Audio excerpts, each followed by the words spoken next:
Hello student. तो तुम लोग के सामने हाजिर है हम लोग के सीरीज का प्रैक्टिस सेट नंबर 3। जैसे फिर हम लोग का 20 क्वेश्चन है विद डिटेल डिस्कशन। ये हम लोग का 20 क्वेश्चन जो है खूब इंटरेस्टिंग भी रहेगा और हम लोग के 2024-25 के लिए ये मोस्ट एक्सपेक्टेड क्वेश्चन का एक सेट है, जैसा कि हम लोग का सेट 1 एंड सेट 2 था। अगर किसी बच्चे का अगर बायोलॉजी थोड़ा वीक है और अगर वो बायोलॉजी का चैप्टर 1 से लेकर के एंड तक अगर नहीं पढ़ा है, तो ये मत सोचे कि ये सर पढ़ना हम लोग का ये सेट देखना तो बेकार है, क्योंकि हमने तो बायोलॉजी पढ़ा ही नहीं है। तो आपका हम लोग क्वेश्चन जो है कैसे समझेंगे, कैसे हम लोग इसका फायदा उठा सकते हैं। तो टेंशन का कोई बात नहीं है। जैसा कि तुम लोग सेट 1 और सेट 2 में देख चुके हो, हम लोग कोई भी क्वेश्चन जब लेकर के आ रहे हैं सामने, तो उसका एक बैकग्राउंड, एक डिटेल डिस्कशन कर रहे हैं।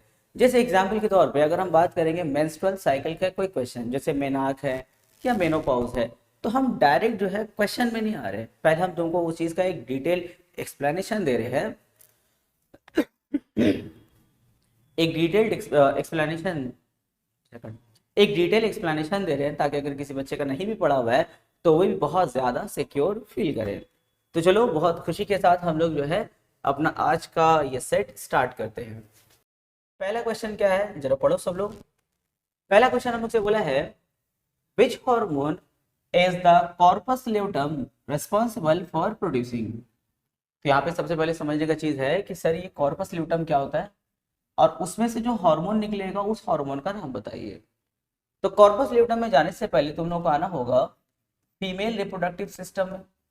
जैसा कि तुम लोग फिगर देख के समझ गए होंगे, फीमेल रिप्रोडक्टिव सिस्टम, जिसमें ये हम लोग का फीमेल रिप्रोडक्टिव सिस्टम रहा, जिसमें ये जो देख रहे हो ना, ये वाला, ये क्या है, ये हम लोगों का ओवरीज का पार्ट है, ये वाला, ये ओवरीज है। ओवरीज क्यों हम लोग डिस्कस कर रहे हैं, क्योंकि ओवरी जो होता है वो फीमेल रिप्रोडक्टिव ऑर्गन होता है। वो दो हार्मोन सेक्रेट करता है, एस्ट्रोजन एंड प्रोजेस्टेरोन। उसके बाद में अगर तुम लोग ध्यान से यहाँ पे देखो, तो यहाँ पे देखो ये जो ओवरीज है वो एक लिगामेंट के साथ ज्वाइंट है ना, यूटेरस के साथ में। तो ये जो ज्वाइनिंग देख रहे हो, ओवरीज एंड द यूटेरस, इसको हम लोग बोलते हैं ओवेरियन लिगामेंट्स बोलते हैं। याद रखोगे, इसका नाम क्या रहेगा, ओवेरियन लिगामेंट। जो भी हम डिस्कशन कर रहे हैं उसको ध्यान से समझना, क्योंकि इसी बेस पर फिर हम लोग आगे भी क्वेश्चन करेंगे तो तुम लोग खुद से आंसर दे पाओगे। तो ये हो गया हम लोग का female reproductive system, ovary. Ovary और यूटेरस को जो अटैचमेंट है उसका नाम है ओवेरियन लिगामेंट्स। अब हम लोग आते हैं इसके बाद में मेंस्ट्रुएशन, यानी कि मेंस्ट्रुअल साइकिल जो होता है उसमें हम लोग आते हैं। सर क्वेश्चन है कॉर्पस ल्यूटम का, आप कहाँ चले गए, मेंस्ट्रुअल साइकिल में क्यों चले गए? भाई जरूरत है इसका। देखो, मेंस्ट्रुअल साइकिल का हम लोग का 4 फेज होता है, जिसके बाद वाले क्वेश्चन में हम लोग डिस्कस करेंगे कि वो क्या क्या 4 फेजेस है। उस पार्ट को भी हम स्किप कर रहे हैं, क्वेश्चन नंबर 2 हम लोग डिस्कस करेंगे। तो जब मेंस्ट्रुअल साइकिल स्टार्ट होता है ना, तो उसको हम लोग 4 फेज में डिवाइड करते हैं। 4 फेज में एक फेज हम लोग का होता है फॉलिकल फेज। अब ये फॉलिकल फेज क्या होता है, देखो जिसे देख सकते हो, ये ओवरी को हम यहाँ पे जूम इन करके रखे हैं। तो यहाँ पे एक छोटा सा देख रहे हो, टिश्यू टाइप स्ट्रक्चर देख रहे हो छोटा सा, इसका नाम है फॉलिकल। फॉलिकल का बहुत सारा टाइप होता है स्टेज के हिसाब से, यह है फॉलिकल। धीरे धीरे ये जो है ना फॉलिकल साइज में बड़ा होता है। फॉलिकल का काम क्या होता है, जब ओवरी यहाँ से ओवम यानी कि एग रिलीज करता है तो फॉलिकल उसको रिसीव करता है। इसके अलावा ओवरी जो रिप्रोडक्टिव हार्मोन सेक्रेट करता है वो भी जो है फॉलिकल के अंदर में जमा रहता है। और धीरे धीरे देखो फॉलिकल जो है ना इम्प्रूव होता है, साइज में बड़ा होता है, धीरे धीरे देखो बड़ा होता गया। उसके बाद उसका एक ऐसा फेज आता है जिसको हम लोग बोलते हैं ओवुलेशन। ये मेंस्ट्रुअल साइकिल का एक फेज है। उस टाइम में ये जो फॉलिकल है इतना ज़्यादा मैच्योर हो जाता है कि गेट रप्चर्ड, वो फट जाता है। जैसे ही फटता है उसमें से ये जो हार्मोन एस्ट्रोजन और प्रोजेस्टेरोन जमा था, ओवम जमा था, यहाँ से रिलीज हो जाता है। ये कौन सा फेज रहता है, ओवुलेशन फेज रहता है मेंस्ट्रुअल साइकिल का, जो क्वेश्चन नंबर 2 में हम लोग देखेंगे। अब देखो पहले यहाँ पे फॉलिकल देखो धीरे धीरे क्या होता है, डेवलप होता है। धीरे धीरे उसके अंदर में जो हार्मोन है वो भर रहा है, ओवम भर रहा है, धीरे धीरे वो देखो क्या हो रहा है, मैच्योर हो रहा है। होते होते होते ओवुलेशन फेज में जब वो आता है, तो उस टाइम में ये ओवुलेशन फेज कब का रहता है, ये एज, ये जो फेज होता है, जैसे पीरियड्स 28 डेज का होता है, तो ये जो फॉलिकल फेज होता है ये करीब हम लोग का जो है 13 से 15 डेज का जो ड्यूरेशन होता है।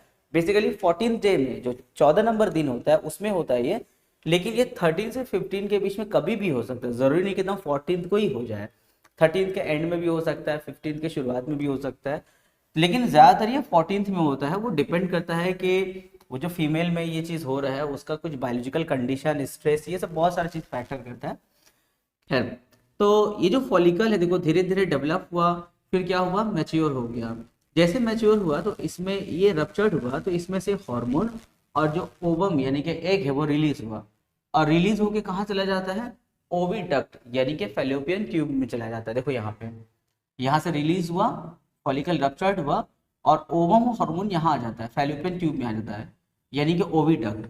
ओविडक्ट में क्यों आया, क्योंकि इसी जगह पर जो है स्पर्म आने वाला है और यहाँ पर फर्टिलाइजेशन स्टार्ट हो जाएगा। अगर तुमसे क्वेश्चन पूछा जाए कि इन ह्यूमन में where the fertilization take place, तो हम लोग का आंसर क्या होगा, फैलोपियन ट्यूब यानी कि ओविडक्ट। अच्छा, ये तो कहानी हुआ ओवुलेशन का, यानी कि फॉलिकल गेट रप्चर्ड और ओवम और ये सब निकल गया, हो गया। लेकिन उसके बाद क्या हुआ, फॉलिकल का ओवुलेशन हो गया, उसमें से सब निकल गया, उसके बाद फॉलिकल क्या हुआ, क्या फॉलिकल डेड हो गया, मर गया, खत्म हो गया, बॉडी से निकल गया, एक्सक्रेट हो गया, क्या हुआ, तो नहीं, ऐसा कुछ नहीं हुआ। ये जो फॉलिकल था अगेन वो मैच्योर होता है, यानी कि कन्वर्ट होगा किसमें, कॉर्पस ल्यूटम में। देखो हम लोग क्वेश्चन में आ गए वापस हैं। तो एक्चुअल में कॉर्पस ल्यूटम क्या है, कॉर्पस ल्यूटम फॉलिकल का एज जो स्टेज था कंप्लीट होने के बाद एक टिश्यू में कन्वर्ट हो जाता है। उस टिश्यू का नाम क्या रहता है, कॉर्पस ल्यूटम। कॉर्पस के माने क्या होता है, कॉर्पस के माने होता है बॉडी, और ल्यूटम के माने होता है येलो, यानी कि येलो कलर का बॉडी फॉर्म करता है ये टिश्यू, उसका नाम है कॉर्पस ल्यूटम। अब सवाल है कि सर ये कॉर्पस ल्यूटम क्यों बना, देखो कोई भी चीज तो बेकार नहीं है, सर ये कॉर्पस ल्यूटम क्यों बना, क्योंकि जैसे ये कॉर्पस ल्यूटम बना, अब इसमें से दो हार्मोन सेक्रेट होगा, उसका नाम क्या है, उसका नाम है एस्ट्रोजेन, एस्ट्रोजेन एंड प्रोजेस्टेरोन। ये नाम सुने तो लोग बचपन से पढ़ते आ रहे हो। देखो यानी कि कॉर्पस ल्यूटम जो टिश्यू बना, हार्मोन प्रोड्यूसिंग टिश्यू बना, उसमें से कौन सा हार्मोन निकलेगा, एस्ट्रोजेन एंड प्रोजेस्टेरोन निकलेगा। अब आ जाओ हम लोग के क्वेश्चन, क्वेश्चन क्या था कि कॉर्पस ल्यूटम से कौन सा हार्मोन सेक्रेट होता है, तो आंसर क्या होगा, एस्ट्रोजेन एंड प्रोजेस्टेरोन। तो क्लियर हुआ कॉर्पस ल्यूटम क्या है, वो कैसे बना, और इसमें मेंस्ट्रुअल साइकिल का क्या रोल है, ये समझ में आया। अब मेंस्ट्रुअल साइकिल का जो हम यहाँ पे वर्ड यहाँ पे जोड़े थे, फॉलिकल फेज बोले हैं या ओवुलेशन बोले हैं, 15 दिन या 14 दिन जो वर्ड हम यूज किए, अब उसको हम लोग नेक्स्ट क्वेश्चन में इसको हम लोग क्लियर करेंगे। Question number 2, during which stage of menstrual cycle does the endometrial layer thicken. तो यहाँ पे देखो दो चीज फिर देखेंगे, एक है हम लोग का मेंस्ट्रुअल साइकिल और एक है एंडोमेट्रियल लेयर। पहले समझो मेंस्ट्रुअल साइकिल, मेंस्ट्रुएशन तो तुम लोग जानते हो, यानी कि जिसको हम लोग पीरियड्स बोलते हैं, मेंस्ट्रुएशन ये तो जान रहे हो, जिसको पीरियड्स बोला जाता है जो फीमेल में होता है, मेंस्ट्रुएशन यानी कि पीरियड्स। ये जो पीरियड्स होता है देखो इसका ड्यूरेशन क्या है, देखो पीरियड जो है एक प्रोसेस है, ऐसे झट से 2 मिनट में पीरियड्स हो गया फिर खत्म, ऐसा नहीं होता है। मेंस्ट्रुएशन यानी कि जो पीरियड्स है एक प्रोसेस है, और प्रोसेस में टाइम लगता है। इसमें कितना टाइम लगता है, पीरियड्स में अराउंड 28 डेज लगता है, ये जनरली इतने ही डेज लगता है। लेकिन अगर फीमेल का कोई बायोलॉजिकल अगर कोई कंडीशंस अगर कुछ डिसऑर्डर चल रहा है तो इसमें थोड़ा सा कम ज्यादा हो जाता है, लेकिन अगर नॉर्मल फीमेल का बात करें तो 28 डेज रहेगा। इस 28 डेज को हम लोग 4 फेज में डिवाइड करते हैं, जिसमें कुछ चेंजेस आता है, चेंजेस के अकॉर्डिंग हम लोग उसको 4 फेज में डिवाइड करते हैं। पहला जो फेज होता है उसका नाम है मेंस्ट्रुअल फेज। देखो हम तुमको डिटेल बता रहे हैं ताकि इससे रिलेटेड जो भी क्वेश्चन आए फिर तुम लोग एग्जाम में कर पाओ, तो अच्छे से देखना। मेंस्ट्रुअल फेज, मेंस्ट्रुअल फेज कितना दिन का रहेगा, ये कम से कम 3 से 5 दिन तक का रहता है। पहला 2 दिन तो समझ लो रजिस्ट्रेशन का काम चलता है, उसमें कोई बायोलॉजिकल कोई खास चेंजेस आता नहीं है, तो इसलिए वो 2 दिन बेकार हो जाता है। काम स्टार्ट होता है 3 दिन से, 3 से लेकर के 5 दिन तक ब्लीडिंग होता है, यानी कि ब्लड डिस्चार्ज होता है 3 से 5 दिन में। उसके बाद ये हो गया हम लोग का मेंस्ट्रुअल फेज। उसके बाद में आता है हम लोग का फॉलिकल फेज, ये कितना दिन चलता है, ये कम से कम 5 से लेकर के 12 दिन तक चलता है फॉलिकल फेज, जो कि बहुत इंपॉर्टेंट फेज है। फॉलिकल फेज में क्या होता है, जैसे कि हम लोग पिछला क्वेश्चन में देखे थे कि फॉलिकल देखो छोटा से बड़ा तक पूरा डेवलप हुआ था ना, उसके बाद वो क्या हुआ था, रप्चर्ड हुआ था।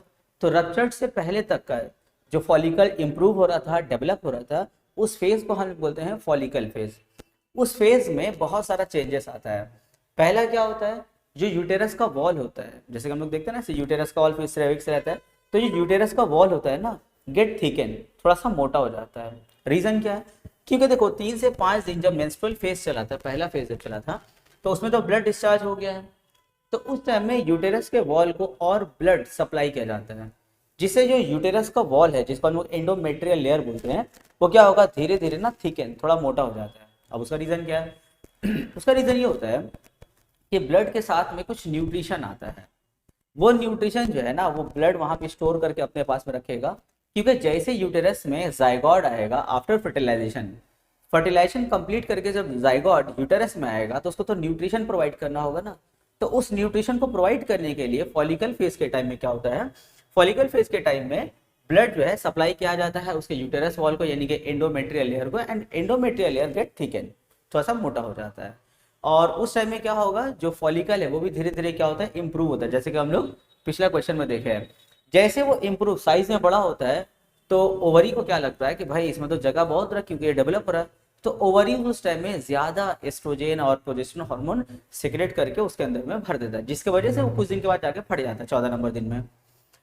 तो ये वो हम लोग का सेकंड है फॉलिकल फेज, जिसमें हम लोग का एंडोमेट्रियल लेयर यानी कि जो यूटेरस का वॉल है वो धीरे धीरे क्या होगा, थिकन होता है, और भी इसमें बहुत सारा चेंजेस है जो बताएं। उसके बाद में आता है ओवुलेटरी फेज, यानी कि इसको हम लोग ओवुलेशन बोलते हैं। ओवुलेटरी फेज में क्या होता है, जैसे हम लोग देखें कि फॉलिकल पूरा बड़ा हो गया, डेवलप्ड हो गया, एंड देन रप्चर्ड, फट गया, फटने से उसमें से क्या निकला, जो इतना दिन से जमा था वहां पे वो निकल गया। अब इसका टाइम पीरियड कितना होता है, इसका टाइम पीरियड 13, 14, 15, 13 से लेकर के 15 दिन तक होता है, लेकिन जनरली ये 14th 14 नंबर दिन जो फीमेल पीरियड्स में है, उसको 14 नंबर दिन में ये चीज फील होगा वाला। लेकिन अब कभी कभी 13 नंबर दिन में भी हो जाता है, 15 नंबर के दिन में भी होगा। 15 नंबर दिन बहुत रेयर केस है, जनरली ये 13 और 14 दिन में होता है, पर ज्यादातर ये 14 दिन में होता है। हम बार बार बोल रहे हैं कि बाकी जो देखो पीरियड जो है सिर्फ इसी पर डिपेंड नहीं करता ना, पीरियड बहुत सारे फैक्टर पर डिपेंड करता है। अब जैसे स्ट्रेस, अगर कोई फीमेल बहुत ज्यादा स्ट्रेस लेती है, तो इसका भी असर उसके पीरियड्स में दिखेगा, वो डिसऑर्डर हो जाता है। जैसे एक पर्टिकुलर इंटरवल चलता है ना, तो इंटरवल ब्रेक होने लगता है, जैसे कभी पहले पीरियड्स हो जा रहा है, डिसऑर्डर हो गया, कभी ज़्यादा कभी कम पीरियड्स होता है, तो ये स्ट्रेस की वजह से होता है। या अगर मान लेते हैं कि कोई फीमेल अगर बहुत ज़्यादा अगर फिजिकल एक्सरसाइज कर रही है अगर, तो उस पर भी असर पड़ता है। उसके बाद में अगर किसी का अगर बॉडी वेट अचानक से कम होता है, जैसे फीमेल का किसी का अगर बॉडी वेट ज़्यादा है, उसको लगता है मेरा बॉडी वेट ज़्यादा है, वो डाइटिशियन के हेल्प से क्या करती है, बहुत ज़्यादा जो है ना बॉडी वेट कम करने के लिए कुछ डाइट वगैरह करना, फिजिकल एक्सरसाइज बहुत ज़्यादा करना, उसके वजह से भी जो है उसका जो पीरियड्स है वो डिसऑर्डर रहता है। अगर हल्का फुल्का है तो ठीक है, कोई बात नहीं, वो खुद से ठीक हो जाएगा। अगर ज़्यादा प्रॉब्लम समझ में आए तो कोई डॉक्टर से ज़रूर कंसल्ट करना चाहिए। क्या, चलो हम लोग कहाँ निकल गए, वापस आते हैं। तो हम लोग कहाँ थे, मेंस्ट्रुअल फेज में थे 3 से 5 दिन, जिसमें ब्लड डिस्चार्ज हुआ। उसके बाद फॉलिकल फेज हुआ 5 से 12 दिन। उसके बाद में ओवुलेशन आएगा। ओवुलेशन में जो है वो 13 से 14 दिन, माने 13 एंड 14th डे, ये 2 दिन चलता है। उसके बाद जो लास्ट फेज होता है मेंस्ट्रुअल साइकिल का, वो होता है ल्यूटल फेज। ल्यूटल, इसमें क्या होता है, इसमें कॉर्पस ल्यूटम, वो जो हम लोग देखे ना अभी पिछला क्वेश्चन में, कॉर्पस ल्यूटम बनेगा और वो क्या करेगा, हार्मोन को सेग्रेट करना स्टार्ट करता है। अच्छा, एक और चीज होता है, जब वो रप्चर्ड हो गया, फॉलिकल वगैरह निकल जाता है, तो इसमें इस फेज में, ओवुलेटरी फेज में, जो यूटेरस वॉल है ना, वो अगेन फर्दर थिक होता है। लेकिन पहली बार कब हुआ, फॉलिकल फेज में। तो अगर बोला जाएगा एंडोमेट्रियल लेयर बताइए किसमें थिकन हुआ था, तो आंसर क्या होगा, फॉलिकल फेज होगा। ठीक है। अच्छा, इससे और फायदा क्या हुआ तुम लोग को, अगर तुम लोग से इससे और भी रिलेटेड अगर हम क्वेश्चन पूछें, जैसे अगर हम बोलेंगे ये चारों फेज को अरेंज करो, तो अब उम्मीद है कि तुम लोग इसका बता पाओगे। बताओ, अगर हम बोलेंगे चारों फेज को अरेंज करो, तो इसमें पहला फेज कौन होगा, मेंस्ट्रुअल फेज, वेरी गुड, बहुत सही। उसके बाद फॉलिकल, हाँ हाँ सही है। उसके बाद ओवुलेटरी यानी कि 3 नंबर फेज, एंड लास्ट में क्या होता है, ल्यूटल, जिसमें कॉर्पस ल्यूटम नाम का जो है टिश्यू बनेगा, जो फीमेल रिप्रोडक्टिव हार्मोन वो भी सेक्रेट करेगा। तो इस तरह करके इस क्वेश्चन का हम लोग आंसर क्या होगा, फॉलिकुलर फेज। ये हो गया question number 2। Question number 3, question number 3 बहुत इंटरेस्टिंग, देखो ये असर्शन रीजन का क्वेश्चन है। असर्शन मतलब क्या होता है, कोई स्टेटमेंट, और रीजन यानी कि उस असर्शन का रीजन, वजह उसका। देखो क्वेश्चन नंबर 3 में बोला है असर्शन में सेक्सुअल रिप्रोडक्शन। सेक्सुअल रिप्रोडक्शन जानते हो, रिप्रोडक्शन 2 टाइप का होता है, सेक्सुअल, असेक्सुअल। सेक्सुअल जिसमें मेल और फीमेल गैमेट्स का फ्यूजन होता है, जैसे स्पर्म एंड ओवम फ्यूज होगा। और असेक्सुअल रिप्रोडक्शन जिसमें फीमेल और मेल का कोई भी गैमेट्स का फर्टिलाइजेशन का जरूरत नहीं होता है। जैसे एग्जाम्पल अगर सेक्सुअल का बात करें तो ह्यूमन बींग में देखो सेक्सुअल रिप्रोडक्शन होता है, स्पर्म एंड ओवम जो है वो फर्टिलाइज होगा तब कोई बेबी डेवलप होगा। लेकिन अगर हम बात करें असेक्सुअल जहाँ पे फ्यूजन का जरूरत नहीं है, तो एग्जाम्पल है अमीबा। अमीबा में रिप्रोडक्शन कैसे होता है, एक अमीबा है, मैच्योर होता है, गेट स्प्लिट, वो स्प्लिट हो जाता है, टूट जाता है दो हिस्से में। तो यहाँ पे मेल फीमेल का कोई बात ही नहीं हुआ, बस एक तुम्हारा मैच्योर्ड अमीबा क्या होगा, दो डॉटर अमीबा में डिवाइड हो जाएगा। तो ये क्या हुआ, असेक्सुअल रिप्रोडक्शन हुआ, जिसको हम लोग बाइनरी फिजन बोलते हैं। बचपन से इस टॉपिक को हम लोग घंस रहे हैं। बोला है sexual reproduction causes variation among the progeny. Progeny माने क्या होता है, प्रोजेनी माने होता है ऑफ स्प्रिंग, बेबी। हम देखो जानबूझ के यहाँ पे वर्ड प्रोजेनी यूज किए क्योंकि ऑफ स्प्रिंग से तुम लोग बहुत फैमिलियर हो, ऑफ स्प्रिंग या फिर बेबी। लेकिन अगर एग्जाम में अगर प्रोजेनी वर्ड ला दिया तो इसके लिए हम तुम लोग से फैमिलियर करवा दिए। प्रोजेनी माने क्या होता है, ऑफ स्प्रिंग यानी कि बेबी होता है। ठीक है, बेबी हम सही से लिख दें, बेबी होता है। तो क्वेश्चन हम लोग से बोला है क्या sexual reproduction variations among progeny, क्या बच्चों में कुछ वेरिएशंस लाता है। हाँ भाई बिल्कुल लाता है। वेरिएशंस के माने क्या होता है, वेरिएशंस मतलब होता है देखो अलग अलग दिखना। देखो जैसे हम यहाँ पे कुछ पिक्चर्स लिए हैं, देखो इसमें इतना सारा इंसान है, क्या सब एक जैसा है, बिल्कुल नहीं। क्या तुम्हारे फैमिली में सब लोग एक जैसा दिखता है, बिल्कुल नहीं। सब दिन ना कुछ वेरिएशंस, कुछ ना कुछ डिफरेंसेस होता है। कलर का डिफरेंसेस है, हाइट का डिफरेंसेस है, उसके बाद में सेक्स यानी कि जेंडर का डिफरेंसेस होता है, कोई मेल है कोई फीमेल है, फिर किसी का बाल कर्ली है, किसी का स्ट्रेट है, कोई टकला है, इतना सारा वेरिएशंस होता है। अब वेरिएशंस का दो रीजन होता है, एक होता है जेनेटिक वेरिएशन और दूसरा होता है इकोसिस्टम। इकोसिस्टम की वजह से भी वेरिएशंस होता है, तो दो रीजन होता है, एक होता है इकोलॉजिकल यानी कि इकोसिस्टम की वजह से, इन्वायरमेंटल, एक होता है इन्वायरमेंटल यानी कि इकोसिस्टम जिसमें रहेगा इन्वायरमेंटल, और दूसरा क्या होता है जेनेटिक होता है। तो यहाँ पे देखो सेक्सुअल रिप्रोडक्शन का बात चला तो पहले हम लोग जेनेटिक में ही आते हैं। तो क्या सेक्सुअल रिप्रोडक्शन में जेनेटिक वेरिएशंस होता है यानी कि वेरिएशंस होता है, हाँ बिल्कुल होता है। अब जैसे एक मेल है, वो ले लो मान लेते हैं नाइजेरिया का है, मतलब कहीं भी ले लो, नाइजेरिया रीजन है, मतलब काला आदमी है मान लेते हैं, और उसका शादी होता है एक एकदम वाइट मतलब एकदम गोरी लड़की से शादी होता है। जब इन लोगों के बीच में फ्यूजन होगा, इन लोगों का मेल एंड फीमेल गैमेट्स का जब फ्यूजन होगा, तो जो बेबी का डेवलपमेंट होगा यानी कि जो बेबी डेवलप होगा, तो उसमें देखना कुछ ना कुछ वेरिएशंस रहेगा। अगर मान लेते हैं 2 या 3 बेबी हुआ तो देखना सब में वेरिएशंस रहेगा ना। जैसे एक मेल है एक फीमेल है, एक काला एक गोरा, ऐसा हो सकता है।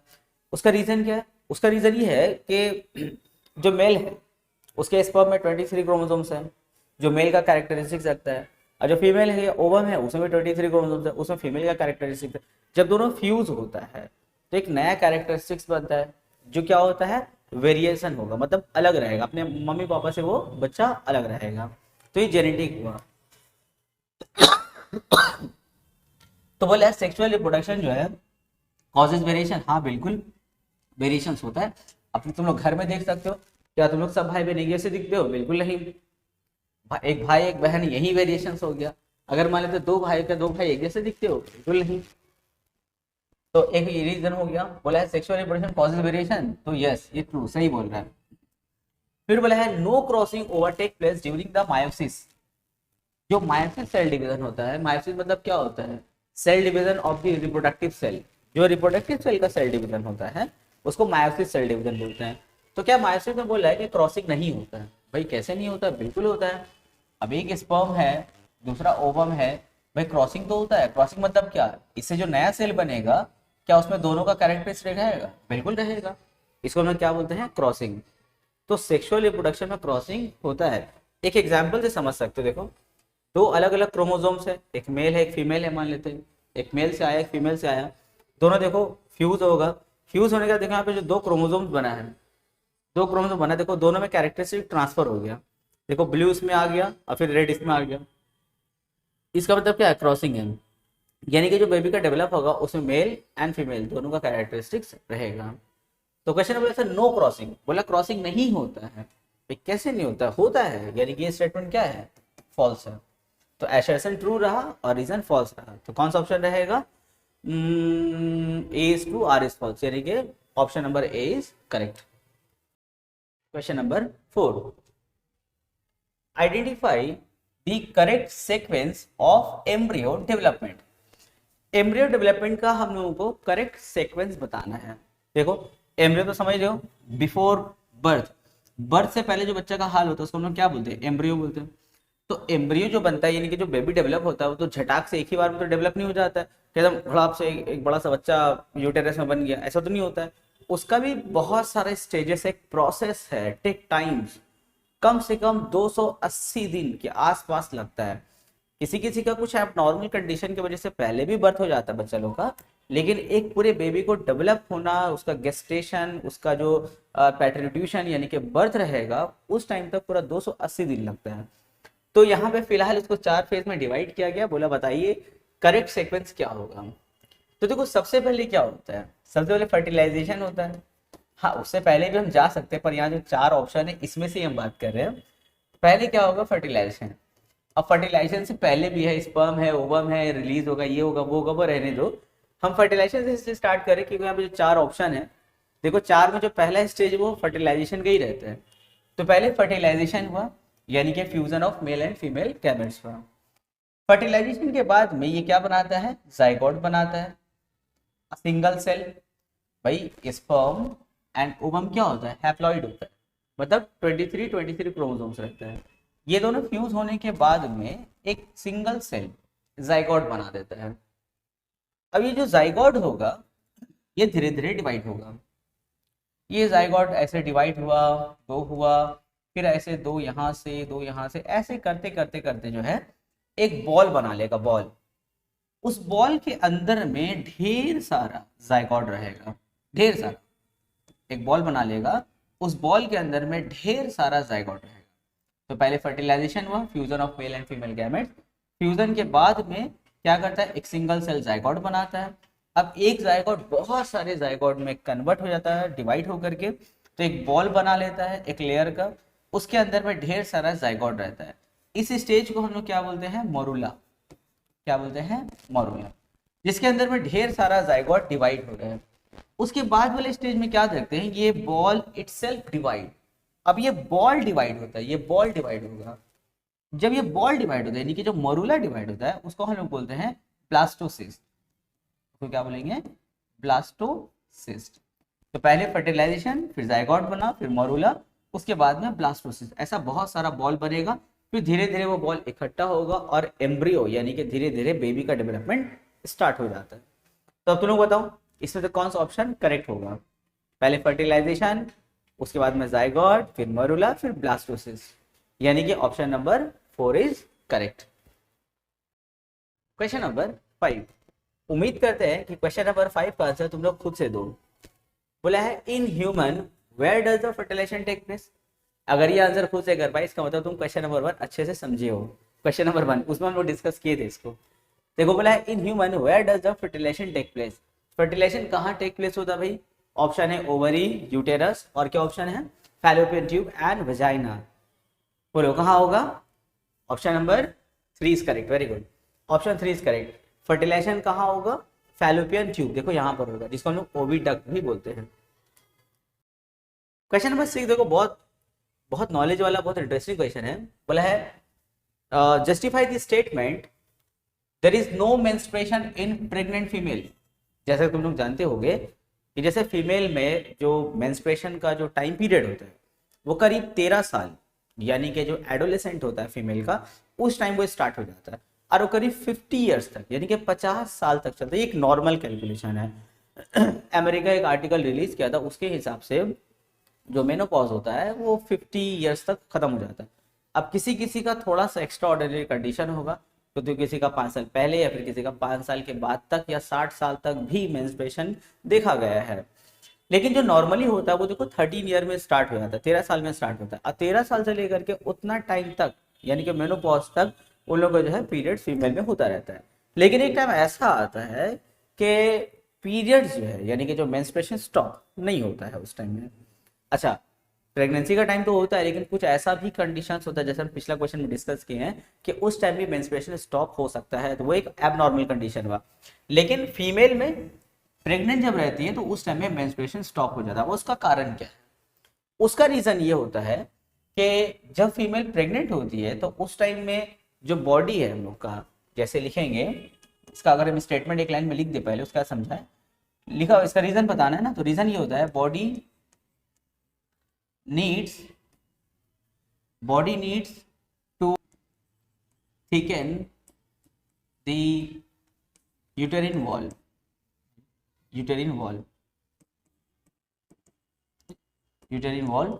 to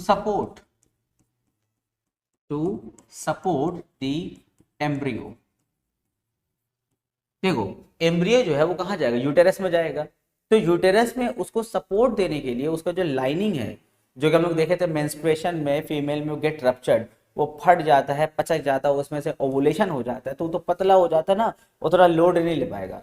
लेकिन जैसे फीमेल प्रेग्नेंट होती है तो उस टाइम में उसका जो यूटेरिन वॉल है उसको ठीक मोटा रखना पड़ता है, उसको स्ट्रेंथ मजबूत रखना पड़ता है, क्योंकि उसमें देखो बेबी डेवलप होगा ना। अब बेबी का साइज जैसे जैसे बढ़ेगा तो भाई इसको सपोर्ट के लिए तो स्ट्रॉन्ग चाहिए ना।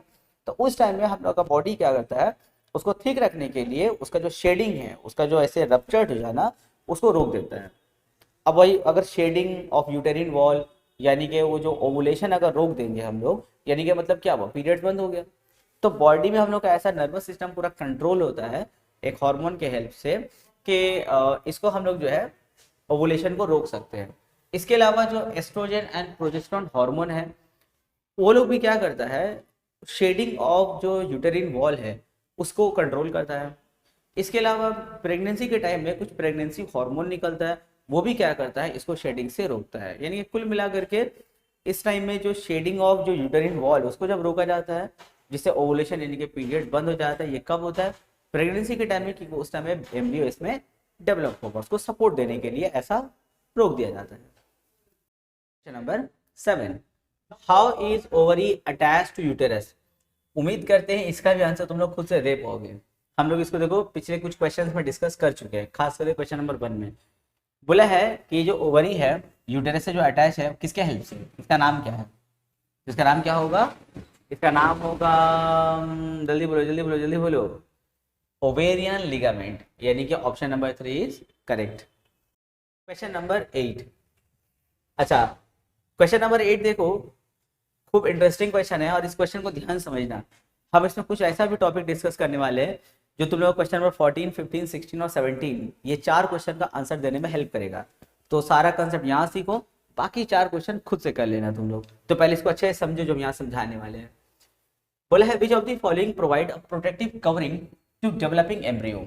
देख सकते हो एम्ब्रियो देखो यूटेरस के अंदर में, कवरिंग के अंदर में है ना, ये कलर मारा हुआ देखो कवरिंग देख रहे हो। तो इस कवरिंग का नाम बताना है। इस कवरिंग का नाम तो बहुत आराम से लोग दे देंगे, एमनियोटिक सैक हो जाएगा। देखो एमनियोटिक सैक, उसके अंदर में वो बच्चा वो सेफ में रहता है। उसके बाद देखो यहाँ पे एक ऑर्गन अटैच है ना, यहाँ पे ये एक टेम्पररी ऑर्गन है जो यूटेरस वॉल में अटैच रहता है। देखो टेम्पररी है, उसका नाम है प्लेसेंटा। बहुत ज्यादा इसका इंपॉर्टेंट रोल है, बहुत बहुत बहुत ज्यादा इंपॉर्टेंट रोल है। प्लेसेंटा जो होता है एक टेम्पररी ऑर्गन रहेगा, एक टेम्पररी अटैचमेंट रहता है टू द यूटेरस। इसका काम क्या होता है, ये नरिशमेंट देता है एम्ब्रियो यानी कि बेबी को नरिशमेंट देता है। जैसे प्लेसेंटा जो है अपने पास में ढेर सारा जो है ब्लड, यानी कि उसमें जो ब्लड में प्रोटीन विटामिन सब रहता है वो सब अपने अंदर में जमा रखता है। पहला काम ये करता है कि पूरे बॉडी से पूरा सोख के लेके आएगा, अल्लाह करके जो है बेबी को नरिशमेंट देता है। अगर तुमसे क्वेश्चन पूछा जाए कि नेम द टेम्पररी ऑर्गन और the organ which nourish to the baby, जो बेबी को नरिश करता है, नरिशमेंट देता है, तो उस ऑर्गन का नाम क्या होगा? प्लेसेंटा, पहला। दूसरा, अगर मान लेते हैं कि कोई फीमेल जिसके अंदर बेबी डेवलप हो रहा है, मान लेते हैं वो फीमेल को कुछ तबियत खराब है, जैसे फीवर है मान लेते हैं, हाई फीवर है मान लेते हैं, या फीवर है उसको, तो क्या इस बेबी को भी फीवर होगा? क्या जो फीवर का जो वायरस है या जो जर्म्स बैक्टीरिया है क्या इस बेबी को अफेक्ट करेगा? क्योंकि देखो बेबी जो है मदर से उम्बिलिकल कॉर्ड से देखो कनेक्ट है ना। अगर बेबी उम्बिलिकल कॉर्ड से कनेक्ट है मतलब क्या, मम्मी से जो है विटामिन प्रोटीन सब कहाँ आ रहा है? बेबी के अंदर में आ रहा है, और फिर यहाँ से रिटर्न जो उसका एक्सक्रेटा है, यानी कि जो एक्सक्रेट कर रहा है वो बेकार प्रोडक्ट जो एक्सक्रेट कर रहा है वो वापस कहाँ जाता है? फीमेल में। तो देखो फीमेल और ये बेबी में देखो एक अटैचमेंट है ना, कॉन्टैक्ट है जो ट्रांसफर हो रहा सामान। तो क्या सर यहाँ पे जर्म्स एंड बैक्टीरिया भी ट्रांसफर होता है? तो अगर फीवर वगैरह इस तरह का जो छोटा मोटा बीमारी होता है, उसका जो जर्म्स एंड बैक्टीरियाज होता है वो बेबी को अफेक्ट नहीं कर पाता है। कैसे? ये जो प्लेसेंटा है ना उसको रोक देता है, जर्म्स एंड बैक्टीरियाज को आने से रोक देता है। इससे अगर वो फीमेल अगर फीवर में है तो इस बेबी को फीवर नहीं होगा। अगर डेवलप अगर बेबी बर्थ होता है या बेबी अंदर में ही है तो उसको फीवर का वायरस अटैक नहीं करेगा।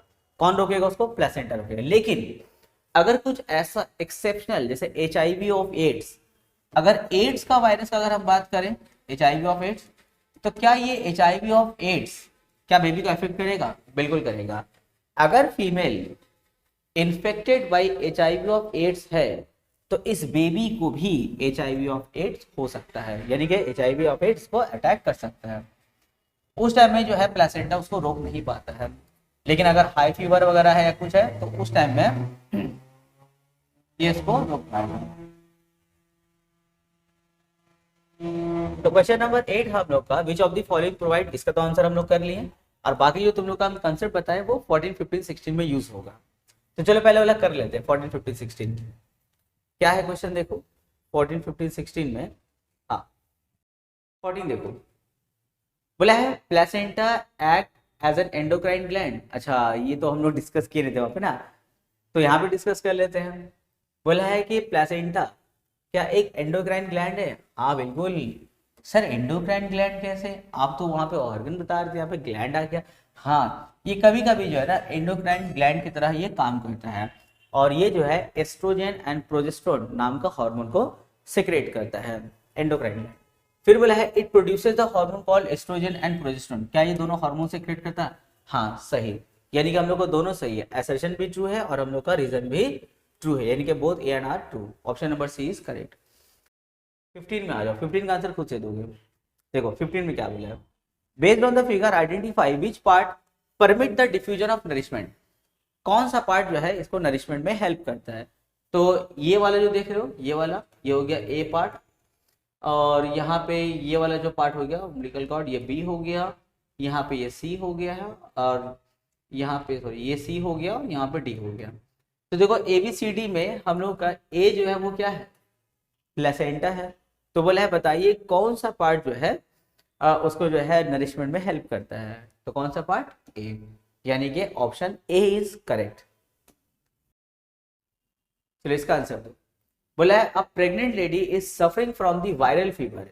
एक लेडी को वायरल फीवर हुआ है, विल द फोइटस यानी कि क्या एम्ब्रियो उसका जो है अफेक्टेड होगा? तो बताओ होगा? नहीं होगा। वाई? क्योंकि placenta does not allow the passage of germs from the mother to foetus. ये जो प्लेसेंटा है वो जो है फीमेल से यानी कि मम्मी से उस बेबी में वो जर्म्स को जाने से रोकेगा, फोइटस। क्वेश्चन नंबर 17 ने बोला है a pregnant lady is infected by HIV of AIDS. अब देखो उसको HIV ऑफ एड्स से अफेक्टेड है, तो will the foetus be infected? क्या फोइटस इन्फेक्टेड होगा? यस, उस टाइम वो इन्फेक्टेड होगा। Question number 9। क्वेश्चन नंबर 9 हम लोग देखो फोटोसिंथेसिस चैप्टर का है, बहुत इजी, बहुत ज्यादा इजी क्वेश्चन है। अच्छा तुम लोग के एग्जाम में एक क्वेश्चन ऐसा भी आएगा जिसमें एक कुछ डेमोन्स्ट्रेशन रहेगा, यानी कि कोई एक्सपेरिमेंट किया हुआ रहेगा, और उसमें 5 क्वेश्चन, 5 फिलअप रहेगा, और 5 एक ही एक्सपेरिमेंट से रहेगा क्वेश्चन फिलअप का। तो अच्छे से हर एक्सपेरिमेंट और डेमोन्स्ट्रेशन को देखो, कुछ ऐसे तो हम इंपॉर्टेंट ले ही आए हैं, बाकी टाइम मिले तो और भी कुछ देख लेना। देखो क्वेश्चन बोला है दी अबव एक्सपेरिमेंट डेमोन्स्ट्रेट। तो तुम लोग अगर बुक में पढ़े हो गया और नहीं भी पढ़े तो कोई बात नहीं, बता रहा है कि बोलिए कि ये कौन सा एक्सपेरिमेंट को डेमोन्स्ट्रेट कर रहे हैं। देखो हम लोग जानते हैं कि फोटोसिंथेसिस क्या है। फोटोसिंथेसिस एक हम लोगों का फोटोकेमिकल रिएक्शन है, यानी कि food making process in plants है, बचपन से घसते आए हम लोग उसको। इसके लिए कुछ एसेंशियल रिक्वायरमेंट होता है, जैसे वाटर है, मिनरल्स है, कार्बन डाइऑक्साइड है, क्लोरोफिल एक्सेट्रा, ये सब चाहिए होता है। अब सवाल है कि CO2 को कहाँ से मिलता है? एटमोसफेयर से मिलता है। लेकिन बहुत लोगों को ये भरोसा नहीं है कि क्या सही में फोटोसिंथेसिस के लिए CO2 चाहिए होता है। तो उन लोगों को भरोसा दिलाने के लिए ये एक्सपेरिमेंट किया गया कि हाँ भैया फोटोसिंथेसिस के लिए CO2 का रिक्वायरमेंट होता है। तो पहला क्वेश्चन है इसमें दी अबव एक्सपेरिमेंट डेमोन्स्ट्रेट। ये एक्सपेरिमेंट क्या डिमॉन्स्ट्रेट कर रहा है? ये डिमॉन्स्ट्रेट कर रहा है कि फोटोसिंथेसिस, ऐसे लिख सकते हो, photo synthesis required CO2। Photosynthesis के लिए CO2 का रिक्वायरमेंट होता है, ये डेमोन्स्ट्रेट कर रहा है। नंबर 2 में KOH एब्जॉर्ब। अच्छा, इस एक्सपेरिमेंट में देखो, इस फ्लास्क के अंदर में, इस गिलास के अंदर में हम लोग कुछ यहाँ पे लिक्विड रखे ना, उसका नाम क्या है, KOH सोल्यूशन। तो KOH सोल्यूशन हम लोग क्यों डाले थे, ताकि इस जार के अंदर में जो CO2 प्रेजेंट होगा उसको वो क्या करे, अब्सॉर्ब कर ले, तब हम लोग एक्सपेरिमेंट को आगे सही से बढ़ा सकते हैं। इसीलिए हम लोग यहाँ पे एक पोटेशियम हाइड्रोक्साइड का यानी कि KOH का सोल्यूशन लिए, ताकि वो CO2 को एब्सॉर्ब कर ले। तो क्वेश्चन में है KOH एब्सॉर्ब, KOH एब्सॉर्ब करता है क्या, CO2। हो गया। थर्ड क्वेश्चन है, in figure A is dash leaves. बताइए ए जो लीव्स हम लोग लिए हैं वो कैसा लीव है, वो भैया हम लोग का डी स्टार्च है, D starch, D starch, ED लगा देना।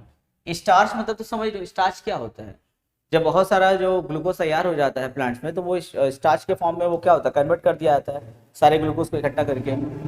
डी स्टार्च मतलब क्या, उसमें से स्टार्च निकाल लो, हो गया डी स्टार्च। तो बोल रहा है फिगर में आप जो ए लीव लिए हैं वो कैसा लीव है, वो हम लोग का डी स्टार्च लीव है।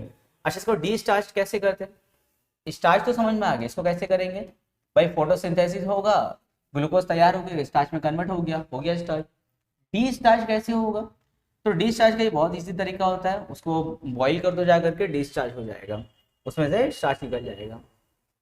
अच्छा, और क्या है क्वेश्चन में, फिर बोला हम लोग से when the portion of leaf inside the flask is tested for starch, कैसे उसको टेस्ट करते हैं, आयोडीन से, आयोडीन सोल्यूशन से, it does not shows the blue black color। बोला है कि फ्लास्क के अंदर रखा हुआ जो लीफ का पार्ट है, जब हम लोग उसमें आयोडीन सोल्यूशन डाल करके स्टार्च टेस्ट किया उसका, तो उसका कलर ब्लू ब्लैक में नहीं बदला। अच्छा, पहले ही तुम लोग समझ लो कि अगर कोई लीफ हम लेते हैं और उसका आधा हिस्सा, अगर मान लेते हैं कि यहाँ पे स्टार्च अगर नहीं है, तो इसमें अगर हम लोग ये डालते हैं, अगर आयोडीन सोल्यूशन डालते हैं, तो इसका कलर कैसा रहेगा, ब्राउन कलर।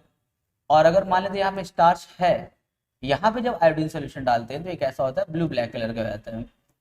ये हम लोग का आयोडीन टेस्ट करते हैं स्टार्च के लिए, ब्लू ब्लैक कलर हो जाएगा। तो क्वेश्चन में हम लोग से बोला है कि when the portion of leave inside the flask, flask के अंदर जो लीव का पोर्शन है उसमें जब हम लोग आयोडीन टेस्ट के लिए, स्टार्च को टेस्ट के लिए आयोडीन डाले हैं, it does not show the blue black colour, उसका कलर ब्लू ब्लैक नहीं हुआ, इंडिकेटिंग द एब्सेंस ऑफ, क्या नहीं है उसके पास में, उस लीव के पास में, तो भाई इसके पास में स्टार्च नहीं है। अगर स्टार्च होता तो ब्लू ब्लैक कलर हो जाता। अच्छा, अब यहाँ पर भी कुछ लोगों को भरोसा नहीं होता है कि क्या सच में इसमें स्टार्च नहीं है, क्या सच में यहाँ पे स्टार्च नहीं है, तो उसको हम लोग भरोसा दिलाने के लिए एक कंट्रोल एक्सपेरिमेंट फिर करते हैं। पहले तो CO2 का रिक्वायरमेंट होता, वो भरोसा दिलाए, अब ये भी उन लोगों को भरोसा नहीं हुआ कि क्या सच में यहाँ पे स्टार्च नहीं है, तो उसके लिए हम लोग एक कंट्रोल एक्सपेरिमेंट करते हैं। यानी कि देखो, लीव का आधा हिस्सा बाहर है ना, आधा हिस्सा बाहर जो है देखो एटमोस्फेयर के कांटेक्ट में है, यानी कि यहाँ जो फोटोसिंथेसिस का प्रोसेस हुआ है उसको एटमोस्फेयर से वो CO2 मिला है। अगर इसको CO2 मिला है तो यहाँ पे फोटोसिंथेसिस का प्रोसेस कंप्लीट हुआ और यहाँ पे स्टार्च बना। तो हम लोग जब इसमें, इस वाले पार्ट में जब हम लोग आयोडीन सोल्यूशन डालेंगे तो ये ब्लू ब्लैक कलर का हो जाएगा। लेकिन ये फ्लास्क के अंदर हम लोग इसको जो सेट कर दिए थे, जार के अंदर जो सेट कर दिए थे, इसको तो एटमोस्फेयर से CO2 मिला नहीं। अगर CO2 नहीं मिला तो इसमें फोटोसिंथेसिस हुआ नहीं, अगर फोटोसिंथेसिस नहीं हुआ तो स्टार्च नहीं बना, इसलिए उसका कलर ब्राउन कलर का रह गया था, यानी कि वहां फोटोसिंथेसिस नहीं हुआ है। इसको हम लोग प्रूव करने के लिए आधा पार्ट बाहर रखे थे, जब उसमें हम लोग आयोडीन सोल्यूशन डाले तो उसका कलर कैसा हो गया, ब्लू ब्लैक हो गया, यानी कि वहां पे स्टार्च प्रेजेंट है, यानी कि वहां फोटोसिंथेसिस हुआ है। क्यों, क्योंकि वो एटमोस्फेयर के कांटेक्ट में था, उसको CO2 मिला है। तो देखो पार्ट 5 मिला है, a control experiment is set up by taking leave. Control experiment तुम कैसे किए, लीव को कैसे लेकर के, लीव को आउटसाइड दी फ्लास्क लेकर के, देखो इस फ्लास्क के बाहर लेकर के हम लोग जो है उसको एक्सपेरिमेंट को कंप्लीट किया हम लोग। Question number 10, the statement given below are false, correct and rewrite the complete sentence. देखो क्वेश्चन में बोल दिया कि ये तीनों क्वेश्चन कैसा है, तीनों क्वेश्चन फॉल्स है हम लोग का, सही नहीं है, गलत लिखा हुआ है। फिर बोला करेक्ट एंड रीराइट, उसको करेक्ट करके वापस से आप लिखिए।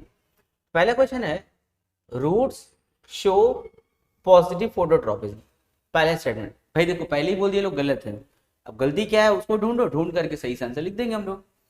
तो पहले से हम लोग फोटोट्रॉपिज्म क्या होता है, the movement of plant towards the light, जब लाइट की तरफ जाता है तो उसको हम लोग क्या बोलते हैं, फोटोट्रॉपिज्म बोलते हैं।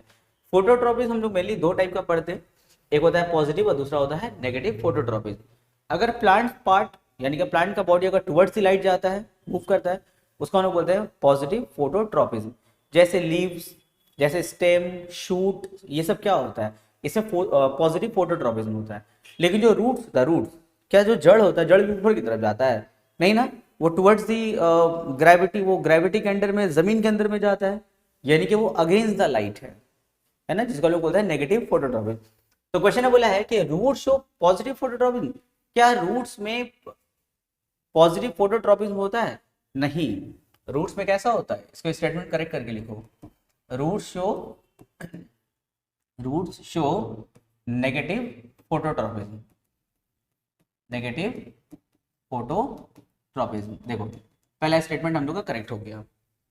अच्छा, इसको हम लोग ने एक और तरीके से लिख सकते हैं, कुछ बच्चे के दिमाग में आया होगा सर आप ऐसा लिख रहे हैं कि रूट शोज नेगेटिव फोटोट्रॉपिज्म, हम ऐसा कर सकते हैं, आपने पॉजिटिव को नेगेटिव बनाया, आपका स्टेटमेंट करेक्ट हो गया।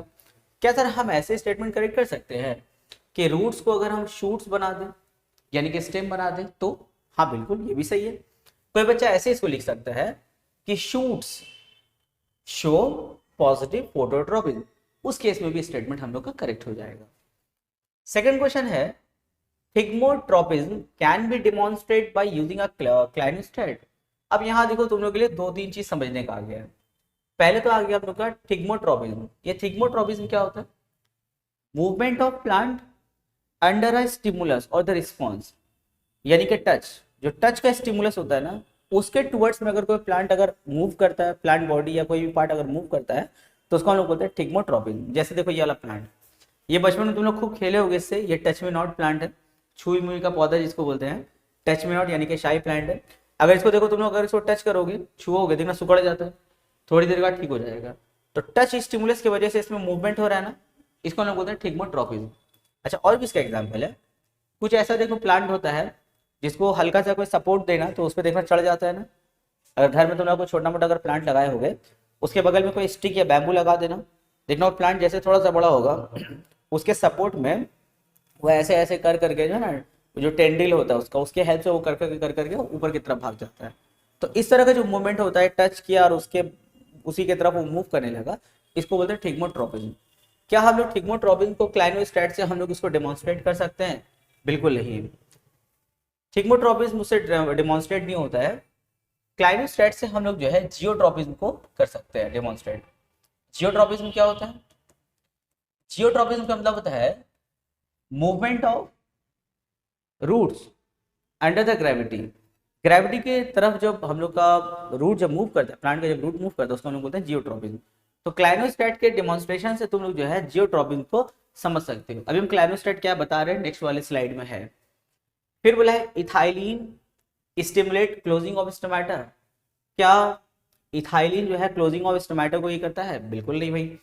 इथाइलिन एक हार्मोन है, इथाइलिन एक प्लांट हार्मोन रहेगा। अच्छा, ये हम लोग का केमिकल कोऑर्डिनेशन प्लांट का वो चैप्टर है वाला। इथाइलिन क्या एक हार्मोन है, जानते हो प्लांट में? वैसे तुम लोग के सिलेबस में इस चैप्टर में प्लांट का 5 हार्मोन है, सबसे ज्यादा जो इंटरेस्टिंग है वो हम लोग का इथाइलिन है, क्योंकि ये सब में एक ऐसा हार्मोन है जो गैसेस फॉर्म में रहता है, गैसेस फॉर्म में, और ये राइपेनिंग ऑफ फ्रूट्स यानी कि फल को पकने में मदद देता है। देखना बहुत सारा ऐसा फल होता है ना जो हम लोग रख देते कच्चा, वो अपने आप दिखना पक जाता है ना, जैसे कस्टर्ड एप्पल ले लो, मैंगो ले लो, बहुत सारा ऐसा फल है एकदम टाइट कच्चा है, उसको रख दो, वो 2 दिन 3 दिन टाइम लेकर के पक जाता है। कैसे? एक्चुअल में ना फ्रूट्स के अंदर में वो गैस फॉर्म होता है, इथाइलिन गैस फॉर्म होता है, यानी कि जो हार्मोन है इथाइलिन हार्मोन जो है गैस फॉर्म करेगा, और वो क्या करता है, वो राइपेनिंग ऑफ फ्रूट्स, वो फल को पका देता है।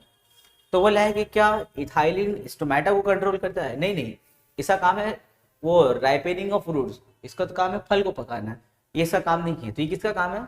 ये है एब्सिसिक एसिड का, एब्सिसिक एसिड।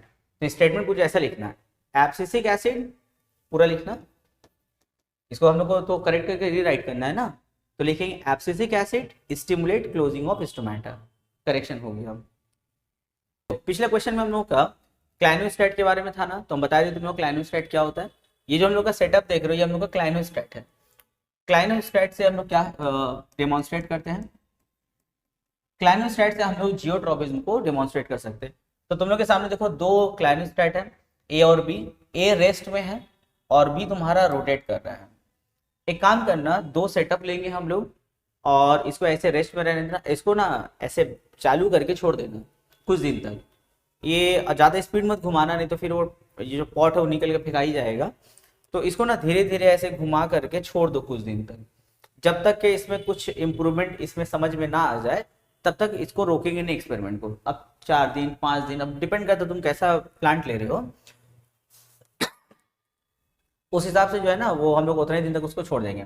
कुछ दिन के बाद हम लोग आके ऑब्जर्व क्या करेंगे कि ये जो रेस्ट वाला है, जो क्लाइनोस्टेट रेस्ट था, उसमें हम क्या देखेंगे, उसका जो शूट वाला पार्ट है, शूट जो है टुवर्ड्स द लाइट मूव कर गया, यानी कि इसमें पॉजिटिव फोटोट्रॉपिज्म हो गया है, यानी कि नेगेटिव जियोट्रॉपिज्म बोल सकते हैं।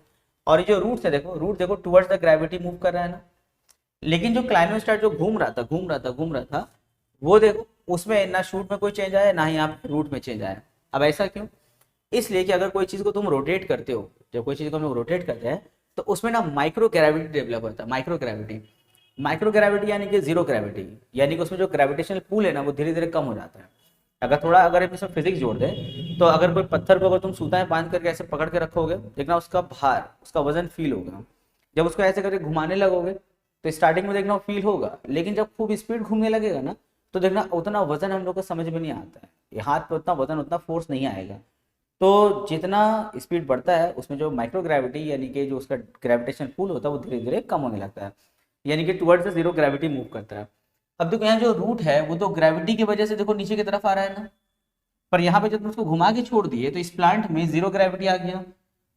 जीरो ग्रेविटी होने की वजह से देखो ना ही रूट नीचे की तरफ आया ना ही ये अगेंस्ट की तरफ गया। इससे ये समझ में आया कि जो रूट है वो अंडर ग्रेविटी ही जमीन के अंदर की तरफ बढ़ता है। इसको हम लोग बोलते हैं जियोट्रॉपिज्म, यानी कि पॉजिटिव जियोट्रॉपिज्म। लेकिन अगर मूवमेंट ऑफ प्लांट बॉडी अगर टुवर्ड्स द वाटर, अगर पानी की तरफ मूव करेगा तो उसको क्या बोलते हैं हम लोग? हाइड्रोट्रॉपिज्म बोलते हैं। Question number 11, study the diagram given below and answer the question that follows. Identify the apparatus। बोला बताइए कौन सा apparatus है। ये apparatus तो भाई हम लोग का गैनॉन्स फोटोमीटर है, फोटोमीटर, गैनॉन्स फोटोमीटर। ये हम लोग का ट्रांसपिरेशन चैप्टर का क्वेश्चन है। बोले है what is the use to measure, इसको क्यों यूज कर रहे हैं? इसको हम लोग ट्रांसपिरेशन को प्रूव करने के लिए कर रहे हैं। ट्रांसपिरेशन क्या होता है? इसको हम लोग ट्रांसपिरेशन के लिए प्रूव कर देंगे। लिखोगे ट्रांसपिरेशन। ट्रांसपिरेशन क्या होता है? बचपन से घंसते आ रहे तुम लोग इसको। ट्रांसपिरेशन होता है हम लोग का escape of water molecules. Plant body से जो वाटर मॉलिक्यूल एस्केप भागता है in the form of vapour, इस प्रोसेस को हम लोग क्या बोलते हैं? ट्रांसपिरेशन। जैसे प्लांट है, प्लांट का जो पत्ता है या अदर पार्ट, उससे देखो धीरे धीरे पानी का जो मॉलिक्यूल्स है वेपर बन के भाग रहा है ना, इसी प्रोसेस को क्या बोलते हैं? ट्रांसपिरेशन बोलते हैं। तो इसी चीज को प्रूव करने के लिए कि सच में ट्रांसपिरेशन होता है, उसके लिए एक सेटअप किया जाता है। इसमें क्या क्या करते हैं देखो, सबसे पहले कोई एक अच्छा प्लांट को ऐसे कट करके लाओ, ला करके यहाँ पे फिट कर दो, पानी का रिजर्वायर रहेगा, अब पूरा पानी भर दो, यहाँ पे कलर वाटर रहेगा ताकि उसका जो है बबल्स जब कलर का उठेगा हम लोग को नजर आए। ये पूरा सेटअप कर दिए। यहाँ पे ना बहुत मेहनत लगा करके हम लोग इसमें बबल्स जनरेट करते हैं, एयर बबल्स। बबल्स क्यों बनाते हैं उसका हम रीजन बता रहे हैं, बबल्स क्यों बनाते हैं। अच्छा, अब चूंकि कलर पानी जो कैपिलरी ट्यूब है ना, तो ये जो कलर वाला वाटर ना यहाँ तक आ गया है, ये बबल्स भी कैसा है? कलर वाला है। यहाँ पे वाटर ले लेंगे हम लोग। अच्छा, अब पूरा सेटअप हो गया। अब हम लोग कुछ देर के बाद में क्या देखेंगे कि ये बबल्स ना इस तरफ मूव कर रहा है। अब वहां क्यों मूव कर रहा है देखो, अगर यहाँ पे पानी का मॉलिक्यूल अगर ऊपर भागेगा, हम लोग जानते हैं कि जितना भी जो वाटर मॉलिक्यूल्स होता है उसके बीच में एक सक्शन फोर्स होता है, एक दूसरे को पकड़ के खींचता है। अब यहाँ से पूरा यहाँ तक देखो वाटर का मॉलिक्यूल अटैच है सक्शन फोर्स के हेल्प से। अगर यहाँ पे वाटर का कोई मॉलिक्यूल्स अगर वेपर बन के बाहर भागता है तो जाहिर सी बात है कि वो नीचे वाले मॉलिक्यूल्स को क्या करेगा? टानेगा। और सब यहाँ से यहाँ तक जुड़ा हुआ है तो सब वाटर का मॉलिक्यूल्स क्या होगा? टनाएगा। लेकिन देखो जब वाटर यहाँ से यहाँ मूव करेगा, अगर बबल्स तुम नहीं बनाते, अगर वाटर यहाँ से यहाँ मूव करता है तो इतना स्लो मूव करता है, इतना माइक्रोस्कोपिक मूवमेंट होता है कि तुम उसको ऑब्जर्व नहीं कर पाओगे, नजर नहीं आएगा। लेकिन हाँ, अगर यहाँ बबल्स बना हुआ है तो अगर बबल्स मूव करेगा तो उसको हम लोग ऑब्जर्व कर सकते हैं। तो इसीलिए हम लोग यहाँ पे बबल्स को जनरेट किए थे, क्योंकि वाटर जब जाएगा तो फील नहीं होगा, नजर नहीं आएगा, समझ में नहीं आएगा एकदम, लेकिन बबल्स मूव करेगा तो हम लोग उसको ऑब्जर्व कर पाएंगे। तो अब हम लोग क्या देखते हैं कि यहाँ पे वाटर का मॉलिक्यूल्स ऐसे भागा होगा तभी ना बबल्स यहाँ पर आ रहा है। अगर वाटर का मॉलिक्यूल यहाँ पे भागा है तो इसका मतलब यहाँ पे क्या हुआ है, ट्रांसपिरेशन हुआ है। इस चीज से प्रूव हो जाता है हम लोग का ट्रांसपिरेशन। तीसरा बोला है mention any one limitation of using एपरेटर। ये जो हम लोग पोटोमीटर यूज कर रहे हैं इसका एक लिमिटेशन क्या है, इसका लिमिटेशन है it become very difficult to produce bubbles. Bubbles बनाना यहाँ पे बहुत डिफिकल्ट होता है, ये इसका लिमिटेशन है। क्वेश्चन नंबर 12, 10 के हेल्प से हम लोग क्वेश्चन नंबर 12 को कर पाएंगे।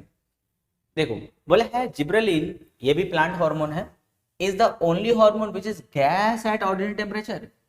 बोले क्या जिब्रेलिन जो है वो ऑर्डिनरी टेम्परेचर पर गैस होता है? नहीं नहीं नहीं, अभी हम लोग क्वेश्चन नंबर 10 में देखे ना, इथाइलिन। इथाइलिन जो होता है जो राइपनिंग ऑफ फ्रूट्स में हेल्प करता है वही गैस होता है एट ऑर्डिनरी टेम्परेचर। तो अच्छा ये भी क्वेश्चन हम लोग ना करेक्ट वाला है, करेक्ट द स्टेटमेंट वाला है, तो स्टेटमेंट करेक्ट करना है तुम लोग को। तो स्टेटमेंट करेक्ट कैसे होगा, इसको हटा के यहाँ पे इथाइलिन कर देना, लिखना ethylene is the only hormone which is gas at ordinary temperature. फिर बोला है रूट शोज नेगेटिव जियोट्रॉपिज्म। क्या क्या नहीं, ये तो हाँ फॉल्स स्टेटमेंट, उसको सही करना है। बोला है रूट शोज नेगेटिव जियोट्रॉपिज्म, बोला है रूट जो है नेगेटिव जियोट्रॉपिज्म दिखाता है। नहीं, ये तो towards the gravity, under the gravity move कर रहा है ना, तो ये क्या दिखा रहा है, पॉजिटिव जियोट्रॉपिज्म दिखा रहा है। तो यहाँ पे इसको चेंज करेंगे, लिखेंगे root shows positive geotropism. Third question इसका है the movement of plant part in response to the water और मॉइस्चर इज कॉल्ड जियोट्रॉपिज्म। पानी की तरफ जो मूव कर रहा है इसको हम लोग बोलते हैं जियोट्रॉपिज्म। सही बोल रहा है? नहीं बोल रहा है, इसको हम लोग क्या बोलते हैं, हाइड्रोट्रॉपिज्म। तो यहाँ पे ऐसे पूरा स्टेटमेंट चेंज करना है, लास्ट वाला वर्ड लिखना the movement of plant part in response to the water और मॉइस्चर इज कॉल्ड हाइड्रोट्रॉपिज्म। हो गया answer. Question number 13, Jumbo's mother gave birth to one male and one female baby together. One male और one female साथ में birth दी है। They are in all respect like the normal sister and brother. Normal sister and brother जैसे तुम लोग घर में जैसे भाई बहन हो, क्या सेम टू सेम रहते हो? नहीं ना, नॉर्मल एकदम अलग अलग दिखते हो हम लोग नॉर्मली, तो वैसे ही हुआ है, लेकिन टुगेदर बर्थ हुआ है। जंबो की मम्मी जो है दो बेबी को साथ में बर्थ दी है, यानी कि वो लोग ट्विंस है, ट्विंस है, लेकिन नॉर्मल भाई बहन की तरह, यानी कि उसमें कुछ सिमिलैरिटीज देखने को नहीं मिलेगा, चेहरा वेरा कलर वगैरह जो है वो नॉर्मल भाई बहन की तरह है, ये ऐसा ट्विंस है। तो बोल रहा है what kind of twins are they, बताइए वो कैसा टाइप का ट्विंस है। तो भाई ट्विंस जो होता है देखो वो दो टाइप का होता है, एक होता है आइडेंटिकल, एक होगा आइडेंटिकल और दूसरा होता है फ्रैटर्नल। देखो आइडेंटिकल ट्विंस में क्या होता है, जब बर्थ होगा बेबी का, या तो दोनों बेबी बॉय होता है या फिर दोनों बेबी गर्ल होता है। लेकिन फ्रैटर्नल के में 3 केस आता है, दोनों बेबी बॉय भी हो सकता है, बेबी गर्ल भी हो सकता है, one by boy and one girl भी हो सकता है। अच्छा और क्या डिफरेंस रहेगा, आइडेंटिकल में जो दोनों बेबी होगा, जैसे दोनों भाई या दोनों बहन है तो एकदम सेम टू सेम दिखने में होगा, सब कुछ उसमें सेम टू सेम। और फ्रैटर्नल में जो होता है वो नॉर्मल भाई बहन की तरह होता है, यानी कि वो लोग सेम टू सेम नहीं रहेगा। अब उसका रीजन क्या है भाई, कैसे आइडेंटिकल और कैसे फ्रैटर्नल बनता है, तो इसको समझो। जैसे हम लोग बहुत टाइम से एक डिस्कशन कर रहे हैं जाइगोट के बारे में, फर्टिलाइजेशन के बाद में एक सिंगल सेल बना, उसका नाम क्या है, जाइगोट। ये जाइगोट ना डुप्लीकेट हो जाता है, 2 जाइगोट बन जाता है और फिर यहाँ से इसका डिवीजन स्टार्ट होता है। तो ये जो जाइगोट है ये डिवाइड होकर के ढेर सारा जाइगोट बनाएगा, ये सब जो है बना उना करके फिर जो है एक एम्ब्रियो में कन्वर्ट हो जाएगा। और ये भी जो है यहाँ से भी जाइगोट डिवाइड होकर के बहुत सारा सेल बनेगा, फिर एम्ब्रियो में डेवलप हो जाएगा। तो देखो 2 एम्ब्रियो डेवलप हो रहा है ना, लेकिन सिंगल जाइगोट ही डुप्लीकेट होकर के ऐसा हुआ ना, तो भाई जब सेम जाइगोट से दोनों हुआ है तो दोनों से क्या होगा, सेम टू सेम होगा। लेकिन फ्रैटर्नल में क्या होता है, कोई दो स्पर्म अलग अलग कोई 2 ओवम के अंदर एंटर कर जाता है और फर्टिलाइजेशन के बाद में यहाँ पे एक जाइगोट बनाएगा और ये एक जाइगोट बनाएगा। फिर अब देखो ये दोनों अलग अलग जाइगोट है, अब ये दोनों अलग अलग जाइगोट जो है 2 अलग अलग एम्ब्रियो डेवलप करता है। तो देखो 2 अलग अलग जाइगोट से एम्ब्रियो डेवलप हो रहा है ना, तो इसलिए दोनों क्या होता है, डिफरेंट होता है देखने में। और इसमें जो है सेम जाइगोट का कॉपी रहता है, इसलिए दोनों सेम टू सेम रहता है देखने में। बोला है what kind of twins are they, ये स्टेटमेंट आपको दिया गया, नॉर्मल भाई बहन की तरह दिखता है लोग, सेम टू सेम नहीं है अगर, तो कैसा टाइप का ट्विंस है, तो आंसर होगा फ्रैटर्नल। कैसा ट्विंस होगा? फ्रैटर्नल ट्विंस है, फ्रैटर्नल ट्विंस। फिर बोला है why are they of different gender, दोनों अलग अलग क्यों हैं, एक भाई एक बहन क्यों, रीजन क्या है? तो उसका रीजन है because they develop from the different ovum, दो अलग अलग ओवम से बना है ना, इसलिए दोनों डिफरेंट है। जेंडर ऑफ द ट्विंस यानी कि जो मेल और फीमेल उसका determine at the time of fertilization, fertilization के टाइम ही हम लोग पढ़े हैं कि मेल एंड फीमेल उस टाइम ही डिसाइड हो जाता है।